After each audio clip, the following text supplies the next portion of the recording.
तो जैसा कि आपको मालूम है कि अभी जनूबी कश्मीर के त्राल इलाके में हरदमीर गांव में एनकाउंटर ब्रेक हुआ है सिक्योरिटी फोर्सेस और मिलिटेंटों के दरमियान, और अभी ये जो झड़प है जारी है। पूरे हरदमीर इलाके को सिक्योरिटी फोर्सेस ने अपने घेराव में लिया है।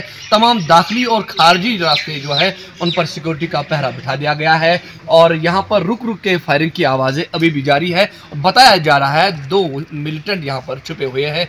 एक स्पेसिफिक इंफॉर्मेशन के बाद सिक्योरिटी फोर्सेस ने इलाके को कॉर्डन ऑफ किया था, जिसके बाद छुपे बैठे अस्करियत पसंदों की तरफ से फायरिंग की गई और जवाबी फायरिंग का सिलसिला अभी लगातार जारी है।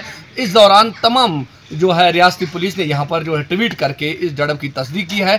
कुल मिलाकर देखा जाए तो सिक्योरिटी ने इस पूरे इलाके में अपना कॉर्डन जो है वो इंतहाई सख्त कर दिया है, और पूरा जो त्राल डारसरा रोड और त्राल जो लाड़ियार रोड है उसको ट्रैफिक की आवाजाही के लिए फिलहाल एहतियाती तौर पर बंद कर दिया गया है। शबीर बात, ATV Bharat, ground zero, Tral.